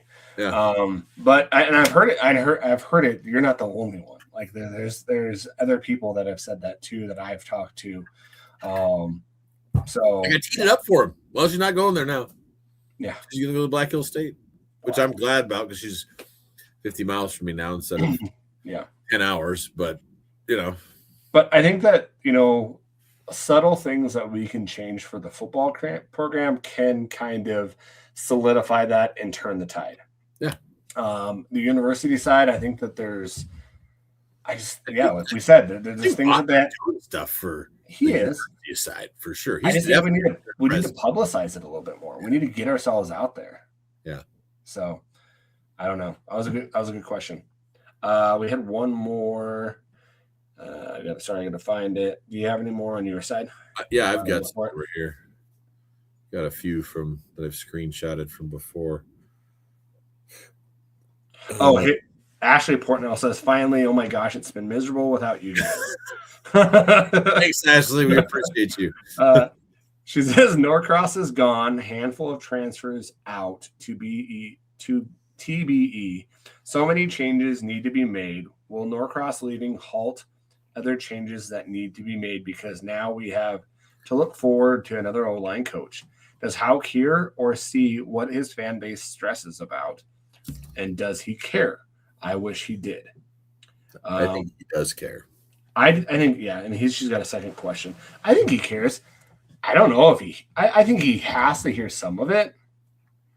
Probably not from the fans, but he hears it from his assistants, and he hears a lot of it. Yeah, we always question that, and like he'll bring up stuff at QB Club, and it's like, oh, he's hearing it. Like, yeah, it's funneled to him for sure. Yeah. So I'm surprised that I don't know. You look at the University of Michigan Ohio State rivalry. There's been coaches that have had way better numbers. Yeah. With that rivalry that have gotten and look at Rob Ash. Yeah. Right? The leading, I think he's still the winningest coach in Bobcat football, and he did not part. He had a hard time with the Griz, and that's why. And they let him go. Yeah. And so I'm not saying fire him. I don't think that's going to happen. He's only got 1 year left on his contract, anyways, right? And Bobby's in his 60s. Yeah. So they're not going to fire the winningest coach in no, and nor should they. I don't think they should. It's just like, and it's not like Bobby wants to lose to the Cats. This guy hates the Cats more than most people. He despises them. And he has that one thing on his record. He's the Dan Marino of head football coaches. He hasn't won the big one. I mean, that's his one thing. The nice thing is like with Ayat coming back and Brooks coming back and cross our fingers, Eli Gilman coming back, we have some offensive weapons that are amazing. And if we can get the offensive line coach that Adam and I are both hoping we can get, that could really well help us too and bring in some recruits. Yeah. And we're going to need them because we don't have a starting line. We have 0 on our offensive line coming back. 0. God, is it 0? Amick was going to be the leading starter, and he just transferred. Yeah. So we have 0-0. Yeah. I mean, we still have a lot of young guys. Hopefully, Norcross was developing them. I know, right? Before he left. So, that development. Hopefully, we have that with Norcross. I know, right? I'm like, ooh. Her final questions says, "Are we?" That was a. So I said. So she responded to one of my comments. Sorry, it says, "Wishing Coach Norcross the best," and she's like, "Are we though?" Yeah. We need a new strength and conditioning coach, and either Tim needs to trash the 3-3-5 or retire. So much needs to be changed everywhere, it seems. What's most important fix to make in the offseason, in your opinion? Well, one thing I don't like is the fact that it's still like this dual coordinator thing. Whatever that is. It's like just make one. Yeah. I think that needs to be aligned. So you make one defensive coordinator and you go with it. Yeah. New strength and conditioning coach. Yeah, a must. Really, really good offensive line, and you start developing. The good thing is we still got Bobby Kennedy. That man is. I know, right? That is a blessing to have him as a wide receiver coach. I know, right? Oh, and then you start developing, and we've got to get our NIL better. Yeah, we got to keep getting it. We have to. I feel like it's improved a lot, but when I say that, it's improved a lot from where it was because it was just 0. It was great. And now it's improved a lot, and we're getting the things there, but it could be even more. Like it could just be so much more. And so we just got to keep, because this is the day of NIL. So it's like, we just got to keep pushing and getting that. And because that's how you're going to keep your good players. And that's how you're going to get new, really good players. Yep. So we have to develop that and keep it going. I agree. So those are the things that I would fix. But that's all I got for that. So cool. Well, it happens to be January 4th. So I wanted to wish longtime listener Robert Stroessel a happy birthday and a go Griz. So Thanks for listening, Robert. We appreciate you, man. I thought this was cool. So Kaylee Ayat did a Instagram video of like his stuff he put together and things like that. And I thought it was pretty sweet because Brandon Webster, who was the sign guy, at the end of his whole little montage that he did, it showed that picture where there's only one room for and this is from the Griz fan pod, but it says there's only room for one hot Hawaiian in my life, and it's ... and it's Kaylee up there. He ended his like montage with that, and that was so cool. So that's awesome. I just thought that was awesome. All right. So this is from Lane Denner. He said, question for the pod.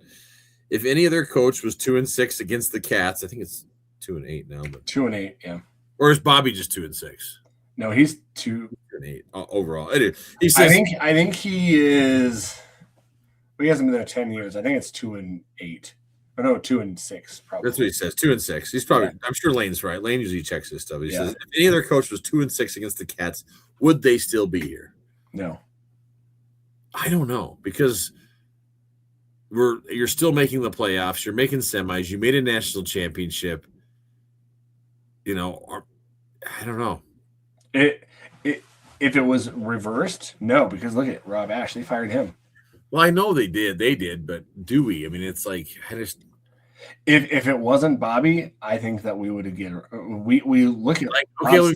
If it was Robin Flugrad, let's just say that if it was Robin Flugrad was the coach, would you think he'd be fired? Yes. Huh, I just don't know. I think it's hard to find good head coaches. I mean, yeah, I don't know, right? There's a lot of guys that you could probably pull from. Like look at like some of the guys that are former Griz that you could pull from. No, that's true. That's true. Like, I don't know. Yeah, it's you're probably. I mean, but how do you fire a guy for going 13-2 and making the semis? Yes, you lost to the Cats, but that's ridiculous. That's the thing is that, yeah, but like, honestly though is look at the Big Sky. It was watered down this year. Well, I know it. Yeah, we didn't play UC Davis. But look when Sac State when the Hill left, or was it who was there? Jay Hill when he left there, and then like Weber State's coach when he left, they just went they tanked. Yeah. So like there is a difference between these head coaches. There is. Like, and so that's why I'm like sometimes I feel like we're a little spoiled because Houck does run a tight program and he does have structure and all that stuff, and I mean, he is pulling off wins. It just sucks that we can't beat the Cats right now. So, I'm going to be the person that says this. Okay, so I'm going to be the devil's advocate here. Would you rather, for the next 3 years, to go 10-2, 11-1, and lose in the semifinals? Or would you like to have a 8-5, 11-1, and win a national championship? Oh, you're saying you just have one bad year, is what you're saying? I'm just saying, right now the data is we were going to have a 10-win season. Is 9 to 10 win season is average for Bobby, right? And we'll make at least the quarterfinals or semifinals, but we can't get past that, and we can't get past the Cats unless we have a unicorn and a defensive tackle that we don't recruit. Well, I can just tell you this: like, I would not want to be like 3 years of like 6-6, but we beat the Cats those 3 years. I don't want to be that. You know what I'm saying? Like, I don't want that. Yeah. I couldn't handle that shit. Like, because that's what like Choate was. Choate was like just 6, like and that's I don't want that. Yeah, I hate losing to the Cats. Like, I still don't. I want to be able to. I want it to. I mean, it's good that for the rivalry that they're both good. I'd rather they sucked and we just beat their ass all the time. But I want to be competing for the Big Sky Conference Championship every year. That's my expectation. Exactly, but we can't have like we are spoiled as Griz fans because of what has happened. But that's happened in the past. Like until this year in the 2020-23 year, it's been pretty similar of losing in the quarterfinals, maybe a semifinal there once in a while. But how many Big Sky championships do we have in the last 20 years? I mean, I don't know. We have 1 in 23, I know. 1. Yeah. Well, we won it in 09, so that's what I mean. You don't say 20 years because that's like no. We won 15 years. 1 in the last 15 years. Yeah. So I just think if that's our expectation, yes, we can't rest on the laurels of yesteryear. Yeah. And I feel like, but I still think 13-2 is pretty damn good. It's pretty darn good, yeah. But it's not meeting expectations.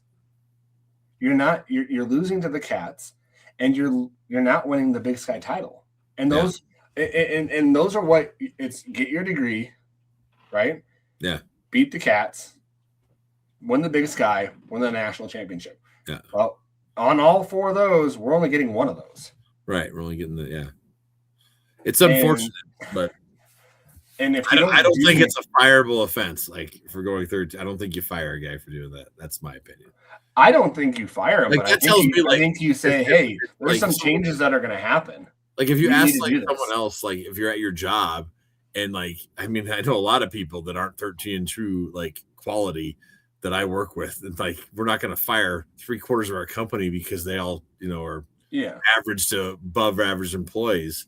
But then you don't fire the coach, but then you look at the athletic director and say, what's going on? Like, are you holding this person accountable to make the changes that he needs to make the changes to update the program? Because I don't think, like, 1 year he had to, right? He had to in 2023.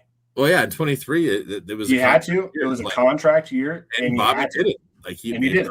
Yeah. So, but then the following that's why you get a new contract, though. But that's why you. So you're saying rip his contract up and throw it away? Are you kidding me? Come on. No, I'm not saying rip his contract up. No, but I mean, like, so that's where he earned his new contract because of that. And so you get 3 years. And so I'm just saying, though, is that that's his reality, though. Like, it's like that's 3. So he has 1 more year in his contract. Like, Haslam's not going to just fire him for going 13 and 2. Are you kidding me? Like, I'm not saying fire him. I'm saying you have to make sure that other people are holding other people accountable, not firing. I'm saying you have to make sure that you put the time in and you say, hey, this needs to change. So, like, the strength coach, that's somewhere I think he has them, because that strength coach works with all the programs. Yeah, I'm not saying fire Bobby. I'm just saying you need to the AD needs to come in and say, hey, the strength coach needs changed. Hey, well, that's something that he could change, like, because that affects all the programs. The strength coach, like, and it's hard. But what I'm trying to say is, like, if you go 13 and 2, it's hard to come in and say, yeah, you need to fire some guys and make a bunch of changes. It's like, you're close. You're right there.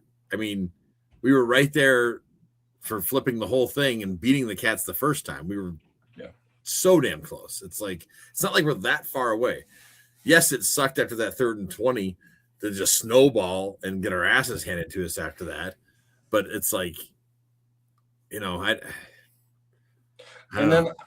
look at it as the fourth quarter, like, our lines just got manhandled.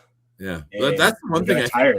The number one thing I think we can improve on is our offensive line and our defensive line. Like, those 2 roles, like, we have such good skill guys. I feel like, and we still have more coming back. And that's why I really hope that we find that, whoever the offensive line coach is, and then maybe we can find some really good portal kids too to help stack up our offensive line. And have a leader as the center, not rotating centers. I still think that was dumb. It was very dumb. Yeah, I mean, it's like, but I mean, I don't think you go and fire the whole coaching staff. Like, no, and that's not what I'm saying. I'm just saying that we need accountability. We need accountability in a the thing is, we'll never know what is said behind line. I mean, no, we won't. Haslam could be holding him accountable and saying, like, this is, and again, it's where the money is. Like, right now. So look at this too. QB club numbers are bigger than they've ever been, ever. Last 3 years, we've increased numbers. So that's, you got all this money coming in the program. Donors, NIL's up. This last year, the season ticket holders, we had the highest season ticket holders we've ever had at Washington. So, like, all these numbers are up. Like, so it's hard to go, hey, everything's the best it's ever been, other than losing to the Cats twice in a year. You need to make a bunch of changes. Like, it's hard. It would be hard to do that. But the only thing is that you do that in your role, like at your job. If you had the same kind of thing, did you go and be like, you need to make a bunch of changes when you did everything was like the top except for 2 little things. That's what, like, it's like. I'm saying that's hard. It would be hard to. It would be hard to say, like, damn it, Bob, you need to make a bunch of. Everything's really great in education, though. That's done all the time. Like, you can be doing something and something well, and if.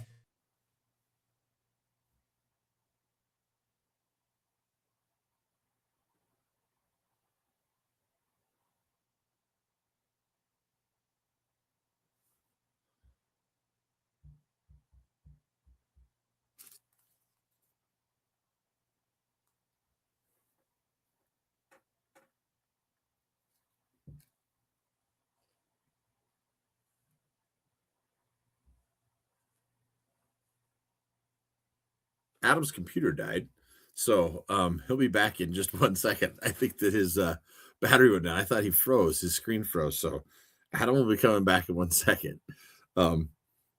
So anyways, my opinion is, like, that 13-2 is a good record. We definitely need some changes to happen. I think with the strength coach is the number one. But from there, like, we do have some good coaches, in my opinion. Like Brent Pease, them letting him expand his playbook and kind of do what he wanted this year was huge. We have one of the best wide receiver coaches in the nation, is Bobby Kennedy. There's just, I think, some little tweaks that need to happen to get us over that edge. And shoring up the offensive and defensive line are two of the big ones for sure. So hopefully we can, like I said, bring in a good offensive line coach and, find some more like that defensive nose tackle that can help us there. Be good to get some more edge rushers too. It sucks that we lost Lusky because he was a dang good linebacker, but we've been, for some reason, we've been able to find a lot of good linebackers over the last few years and develop those guys. And Clay Oven keeps getting better. We've got a lot of good, I think, safeties that are pretty darn good that are coming back next year that are developing. Like Cade Boyd, I think he's going to be good. So we'll see. The losing Loud is really tough because that's kind of a lockdown corner. And then I think Lawler is a senior. So, yeah, corner is a spot we're going to have to address. And we'll see. We'll see what happens from there. So we'll see if Adam can get his computer back up and running here. I don't know if it just died or you had a good old factory reset or what the heck went down there. All of a sudden it just started spinning, got the spinning wheel of death on his side, and it took him down. Let's just see here. I think I might have a couple more questions here.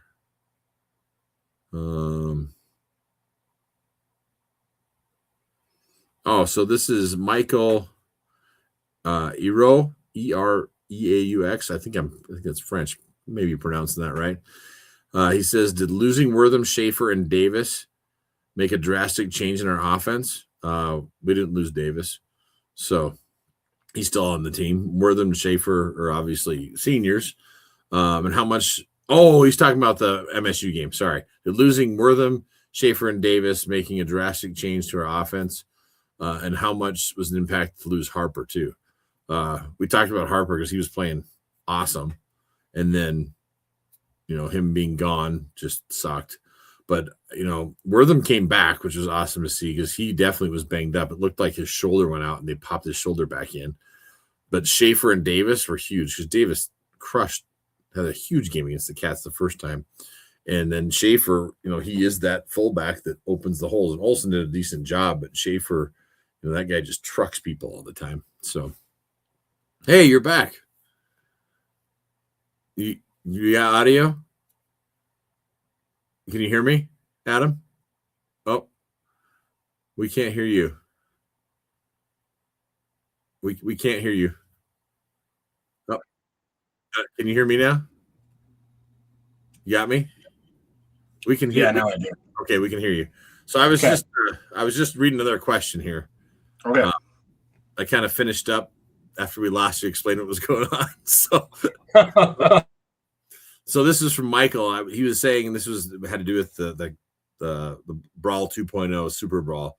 He was just asking if losing Wortham, Schaefer, and Davis made a drastic change in our offense, and how much of an impact losing Harper was. And I was like, I thought it was huge because like Davis killed him the first time, and Wortham, we both agree that he got his shoulder put back in. Like, yeah, it was out, and they had to put it back in. So. Yeah, losing those guys, Loud, Harper, Davis, those are all hard guys to replace at that time. So, yeah.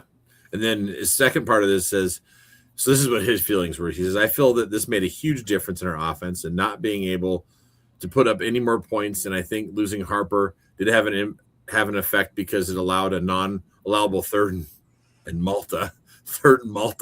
That's funny. to not for a first down, but for a touchdown.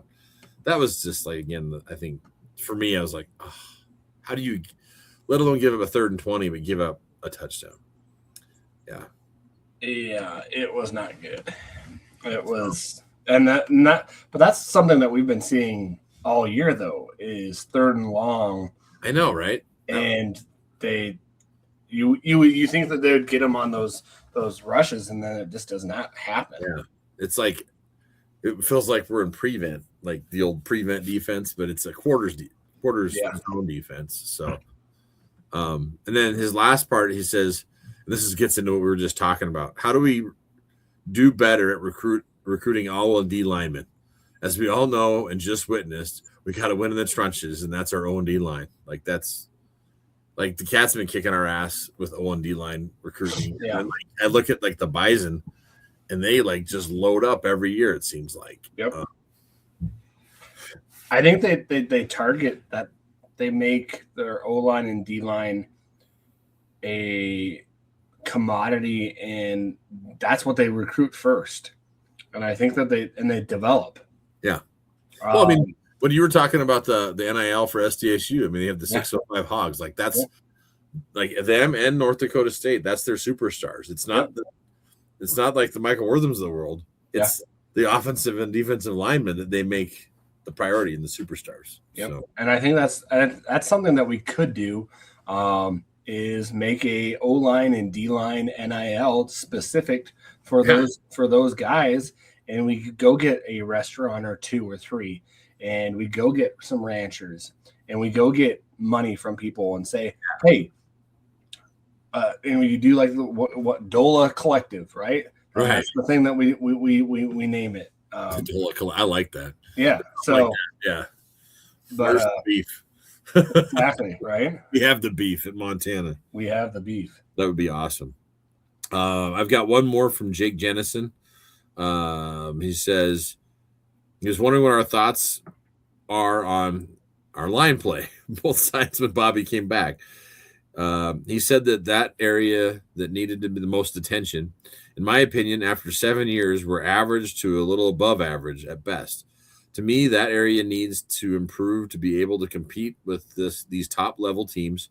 I have never heard him say we need to improve in those areas. Wondering if I'm missing something, which could totally be, or if it's just not quite seeing it. No, I think he said that in the beginning, though. He said that when he first came back, he said, the O-line and then he said cornerbacks were something that needed to be changed because we were running wide receivers at cornerback. So I think he said that in the beginning. I just don't think that they've had 4 O-line coaches in the last 5 years. Yeah. Kind of hard to get development from those guys when you're having a coach. And then it felt like we finally had one that was. I thought Norcross was going to be here for a bit. I was really surprised when he left. I mean, I get Nevada because he'd been there before, but I was like, "Oh shit!" Like, oh, okay.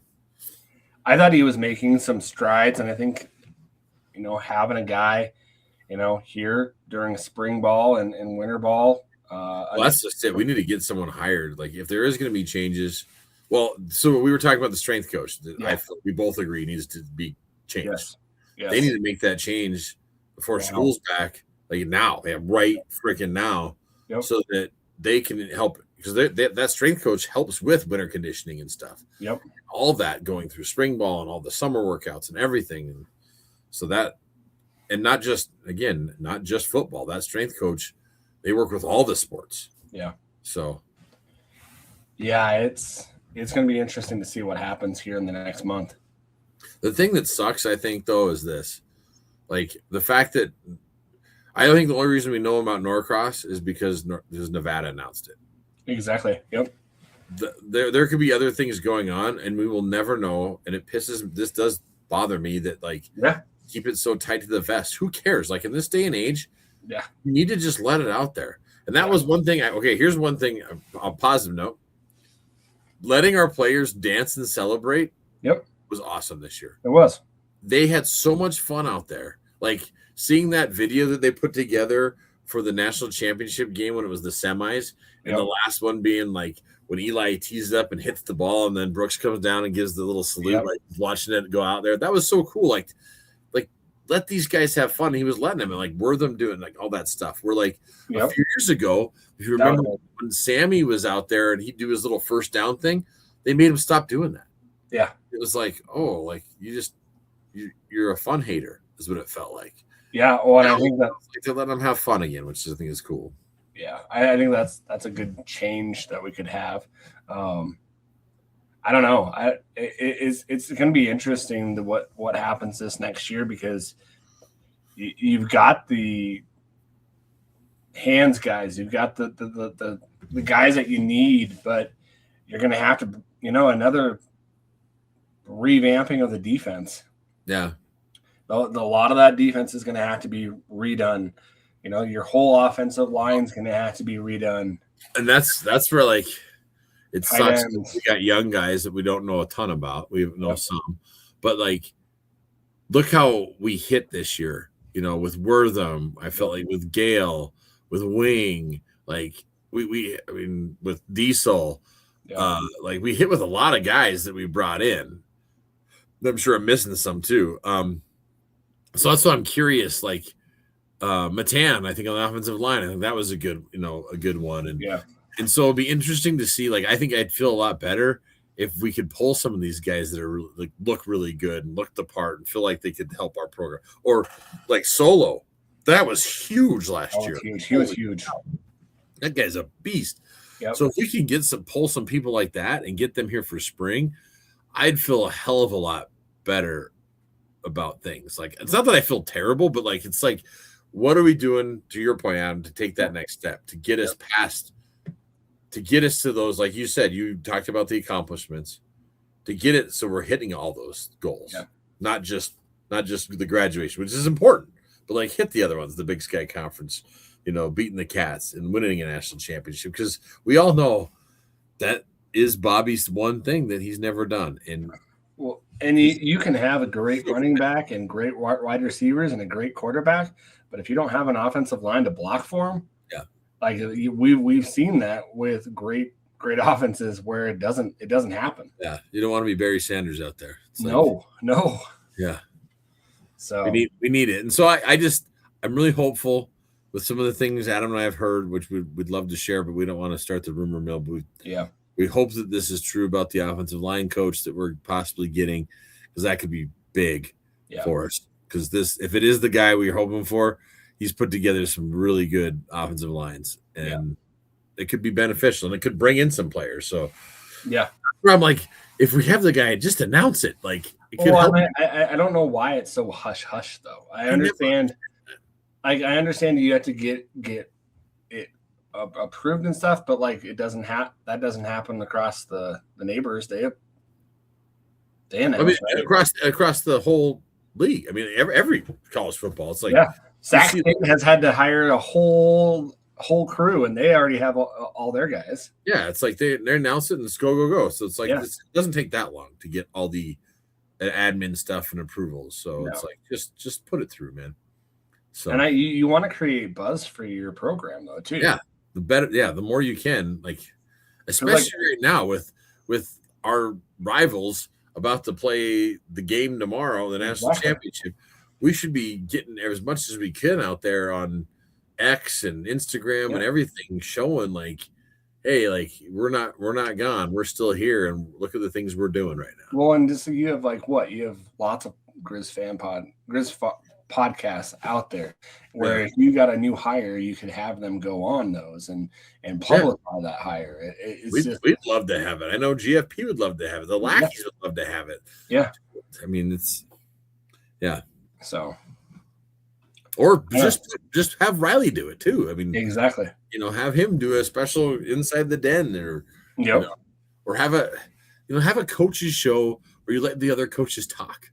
Like, you know what I mean? Like Bobby does. It's not the coach show; it's coaches show, right? Yeah, well, it's like I think it would be good for the program if in the off season they had the coaches show at the den up there. In the Miller Creek area, and brought Pease on and let him talk. Brought Coach Kennedy on. Let these other coaches talk. Coach Green talk and stuff about the program and what they're doing, and have Tim Houck. Everybody loves Tim Houck. It's like let him talk and stuff and tell some stories and talk about the thing. Yeah. Yeah. I don't know. There's misses that suck, and it's just like, well, it paints a picture that you might not be trying to do, but it paints a picture out in the hemisphere of things, and it doesn't look good. It could be better. Like we could be way better. Yeah. So, I know we've got some talented like people at the University of Montana. It's like, use them. Yeah. Like, I feel like Keaton's doing a good job, and like I feel like our game has gotten better on like Instagram and X, but it could be elevated even more. Oh yeah. Like again, I see other teams or kids posting, I've gotten 8 handwritten letters from this. They really want me. Yeah. So it's like, okay, yeah, do the Instagram posts, do the X's, and then have every coach send letters, have other players in the team send letters. I mean, this is why our fan base, like Adam, what he's been doing, anybody that's out there that could look like they're helping, he's like, hey, how would you like to play this? Or like Brent's been doing it on the Griz fan. He's like, there's his little get ready to learn the fight song thing, and like that stuff makes a difference. It does, because they see like, oh my God, this fan base really, people want me. It feels good to be wanted. Exactly. It does. It feels great to be wanted. So it's like, make them feel wanted. Exactly. That's why I loved when Hasheem Jones posted his thing, and you're like, you and Eli shake and bake, baby. Like, exactly right. Cool nickname, shake and bake. Shake and bake. But yeah, there's subtle things. I mean, we don't try to beat a dead horse, right? We don't try to be down on it, but there's some things that we have to talk about. We both care about the university, we care about the football program, and we want it to be the best. Yeah. Well, and to me, like, again, the strength coach, that seems to be what we've talked about the last 3 years. Yeah. It's like, it just, I don't know. When I saw all those guys going down in the last game, it was like, God dang, I mean, I know some of them were hip drop tackles and stuff, but is there something there, Well, and there's. I don't know. We've heard some rumors from former players that were under this strength coach that were like, felt like it could be better. Way better. Yeah. So. Yeah.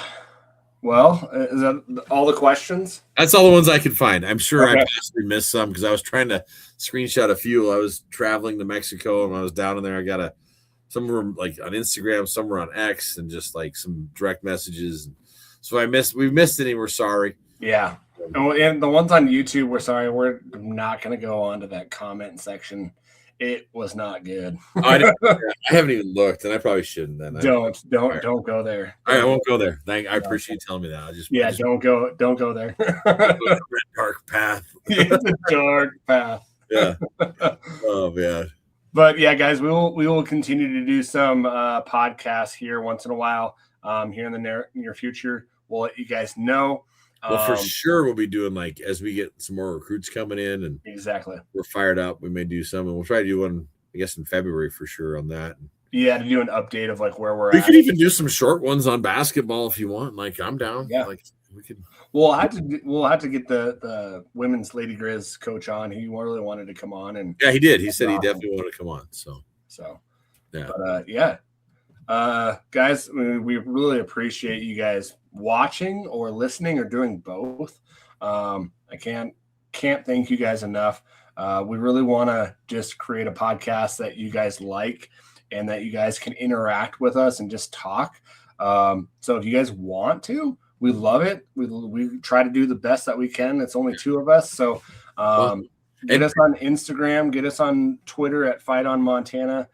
I was going to say, if people are like really interested, we could always do like a live one here. Like if people are really interested in that, we could totally do one where you can actually, you're on YouTube and you can chat and like do live questions and stuff. And, if we have enough people saying that, we could definitely try it. It works. It works for the South Dakota State guys. They had it was like, so yeah.